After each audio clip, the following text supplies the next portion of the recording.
गर्मी में गरीब बहू का झरने के बीच ससुराल। दोपहर की कड़कड़ाती गर्मी में कुसुम सुमन आंगन में उपले बना रही थी। बाप रे बाप जेठानी जी, आज की ताबड़तोड़ गर्मी ने बाकी दिन के रिकॉर्ड तोड़ दिए हैं। जमीन तो जैसी आग फेंक रही है, हवा में भी थोड़ी ठंडकपन नहीं है। इतनी गर्मी में लू खाकर उपले लगाने से अच्छा तो थोड़ा मौसम ठंडा कर देता तो 3-4 बजे से शाम के उपले पात देते। कुसुम, शाम के 3-4 बजे तक धूप घटकर हल्की हो जाती है। अगर उस टाइम उपले बनाते तो सूख भी नहीं पाते, फिर शाम को खाना पीना किस पर बनाते। थोड़ा ही गोबर बचा है, जल्दी जल्दी उपले बनाकर चलकर ठंडे ठंडे पानी से नहा लेंगे तो मन हल्का हो जाएगा। इतना कहकर सुमन उपले लगाने के लिए गोबर के गोले बनाने लगती है। वहीं कुसुम भी पसीने से तर भड़कते हुए गोबर में सूखा भूसा डालकर उपले बनाती है। हाय रे मेरी फूटी किस्मत, पता नहीं कैसे घर परिवार में शादी हो गई।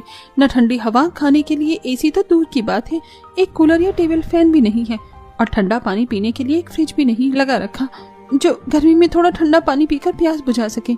थोड़ी सी बर्फ के लिए भी पड़ोसियों के यहाँ जाना पड़ता है। ऊपर से गर्मी में गोबर के उपले बनाओ, चूल्हे पर खाना बनाओ, तौबा तौबा। तभी घर में से गोदावरी हाथ पंखा करते हुए बाहर निकल कर आती है और दोनों बहू को उपले बनाते देखती है।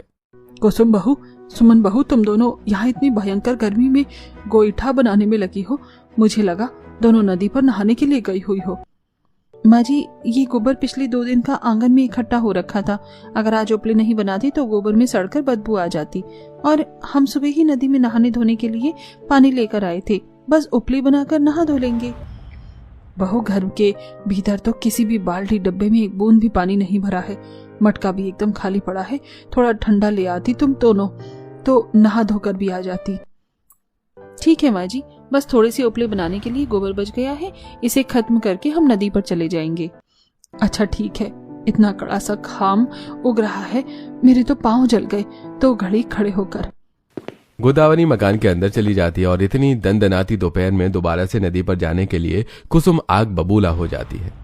बस हम दोनों बहू की जिम्मे ही तो सारा दिन नदी पर से पानी ढोना ही रह गया है इस गर्मी में। जब पता है इस किराए के मकान में हर साल पानी की किल्लत होती है, तो ये नहीं कि यहाँ से कमरा खाली करके कहीं अच्छी जगह ले ले जहाँ 2-3 टाइम पानी आने की सुविधा हो। पैर दुख जाते हैं इतना दूर चल चल कर। देवरानी जी, मेरी तो खुद काम उखड़ने को हो जाते हैं इतनी कड़ी धूप में पानी भरने जाकर, लेकिन कोई चारा भी तो नहीं है। आसपास में कोई चंपाकल या ठंडे पानी का प्याऊ लगा होता तो वहीं से ठंडा पानी पीने को 1-2 बोतल भर लेते, मगर गर्मी में पानी के बिना काम भी तो नहीं चलता है। और वैसे भी कमरा तो दिन भर घमस में कितना तपता है। कम से कम नदी पर पानी भरने जाते हैं तो ठंडी हवा तो खा लेते हैं। कुछ देर बाद उपले बनाकर दोनों अब मटका गागर उठाकर चिलचिलाती गर्मी में नदी पर चल देती हैं। जमीन ज्वालामुखी जितनी सुलग रही थी। बाप रे बाप, चप्पल पहनने के बावजूद भी जमीन पैरों के तलवे में सट सट कर लग रही है। बस थोड़ा सा चलाव और बाकी बच गया है। कुसुम, नदी पर पहुंचने ही वाले हैं। कुछ देर चलने के बाद दोनों बहुएं नदी पर पहुंच जाती हैं, जहां नदी के पानी का रंग बाकी दिनों से साफ सुथरा लगने की बजाय मटमैला लग रहा था। नदी के दूसरी तरफ से खरी चट्टान थी जो कि बंजर होकर सूख चुकी थी। जेठानी जी, ये जरा इस नदी के पानी को देखिए, कितना दूषित लग रहा है। बाकी दिन पानी भरने आते हैं तो नदी का पानी एकदम दूध की तरह कितना साफ सुथरा रहता है। कुसुम, पास में जंगल पड़ता है तो चरवाहे अपनी गाय भैंस को इसी पानी में नहलाते हैं, और नदी के दूसरे किनारे पर धोबी घाट है, वो भी इसी में कपड़े धोते हैं। नदी का पानी इसी वजह से दूषित हो रहा है। पर जेठानी जी, हमारा ससुराल इस नदी के पानी पर ही निर्भर है। नहाना, कपड़े धोना, सारे काम इसी नदी के पानी से निपटाते हैं।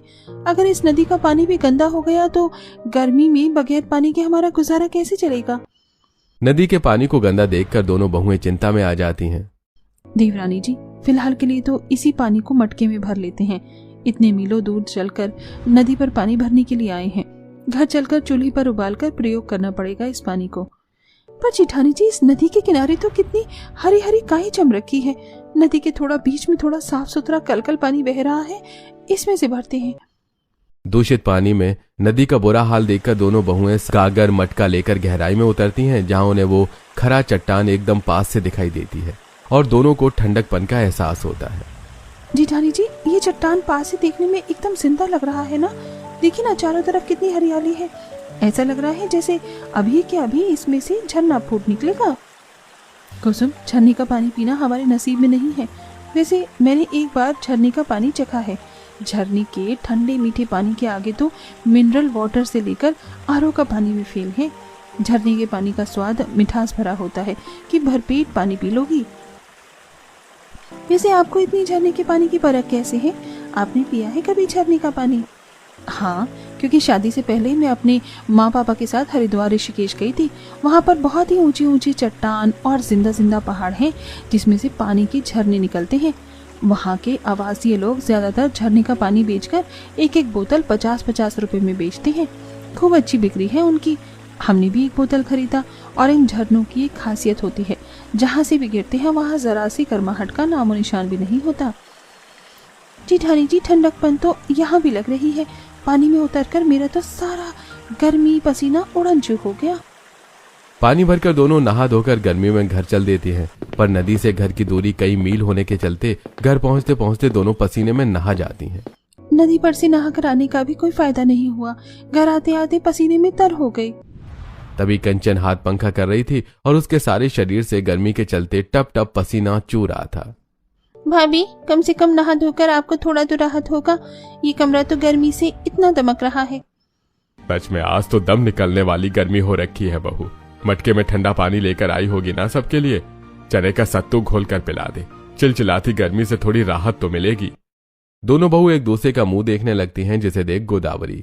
अरे क्या बात है, तुम दोनों देवरानी जेठानी टुकुर टुकुर एक दूसरे का मुंह क्यों देख रही हो? पानी नहीं मिला? माँ जी, पानी तो हम ले आए, लेकिन नदी का पानी बहुत दूषित हो गया है। ऊपर से पिछले एक हफ्ते से गर्मी में सप्लाई का पानी भी आना बंद हो गया।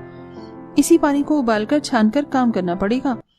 कोई नहीं बहू, वैसे भी हम कच्चे इलाके में रहने वाले गरीबों को मीठा स्वच्छ पानी कहाँ मिल पाता है। केवल ठंड के मौसम में सप्लाई का थोड़ा साफ पानी आता है, वरना बरसात में काई जैसा जमा जमा पानी आता है और गर्मी में वो भी गुल हो जाता है। तभी मुन्नी चिंकी मुंह फुलाते हुए, इसका मतलब आज हमको ठंडा ठंडा स्वादिष्ट पानी पीने को नहीं मिलेगा? नहीं चिंकी बिटिया, मटके का पानी बिल्कुल भी ठंडा नहीं है और साफ भी नहीं है। कोई बात नहीं मम्मी, हम बबीता आंटी से बर्फ मांग कर ले आते हैं, फिर आप सबके लिए सत्तू बना देना। बहू, बच्चों को बर्तन दे दे। बबीता से बर्फ मांग कर ले आएंगे तो थोड़ा गला गीला कर लेंगे। माँ जी, बार बार पड़ोसी के यहाँ बच्चों को बर्फ मांगने भेजना अच्छा नहीं लगता। पड़ोसी भी क्या सोचेंगे? अरे बहू, कुछ नहीं सोचेंगे। थोड़ी सी बर्फ की ही तो बात है। परसों जब हमारे घर में गट्टे की सब्जी बनी थी तो वो भी तो मांग कर ले गई थी। बात बराबर है। जेठानी जी, मम्मी को समझाने का कोई फायदा नहीं, क्योंकि उनके कान पर जू भी नहीं रेंगने वाला। तब कुसुम भगोने में सत्तू चलाती है और चिंकी, मुन्नी, दीपू बबीता के पास आते हैं, जहाँ उसका बेटा बर्फ का गोला खा रहा था। हाँ बेटे, माफ करती। मम्मी, तुमने मेरे लिए कितना ठंडा ठंडा खट्टा खट्टा बर्फ का गोला बनाया है, खाकर मजा आ गया। अरे प्यारे बंकू को बर्फ का गोला अच्छा लगा? और खाओगे? मैंने खूब सारी जमा रखी है और रात में डिनर में और स्पेशल ठंडी चीज मिलेगी खाने को। मैं समझ गया, आपने मेरे लिए आइसक्रीम जमाई होगी। आज तो डिनर में बड़ा मजा आएगा। बेचारे तीनों बच्चे ललचाते हुए बंकू को बर्फ का गोला खाते देखकर पूछते हैं, बंकू, तूने ये बर्फ का गोला कहाँ से खरीदा? हमको भी खाना है। बंकू तीनों का मजाक उड़ाते हुए, ओए बुद्धू, ये बर्फ का गोला मैंने खरीदा नहीं, बल्कि मेरी मम्मी ने घर पर फ्रिज में जमाया है। तू भी खाएगा क्या? हाँ, थोड़ी सी खिला दे, मुझे बर्फ का गोला बहुत पसंद है। ले, फिर मेरा जूठा खा ले। खाएगा? बोल बोल। ओए दीपू, मत खाना, मम्मी किसी का जूठा खाने से मना करती है। बबीता आंटी, आप हमें थोड़ी सी बर्फ दे दो, दादी ने भेजा है। बबीता मुंह सड़ाकर बर्फ देने से मना कर देती है। मेरा फ्रिज क्या फालतू का आ रहा है जो फ्री फंड में मैं तुमको डेली डेली बर्फ जमा कर दूं? नहीं मिलेगी बर्फ। अब चलो फुटो यहाँ से। इतना ही बर्फ का पानी पीने का शौक है तो घर में फ्रिज को नहीं लगा लेते। गरीब कहीं के, उड़ गई ना खिल्ली, अब भागो यहाँ से। टूटे मन से तीनों मासूम होकर रोते रोते घर आते हैं। सुधाकर, पंकज भी उनके पीछे पीछे अंदर आते हैं।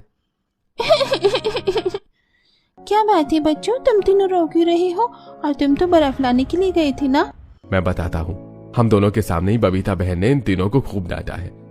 हम लोग बच्चों को किसी के यहाँ बर्फ लाने के लिए भेजते क्यों है? घर में मटका भी तो है, उसका पानी पीकर गुजारा क्यों नहीं करते?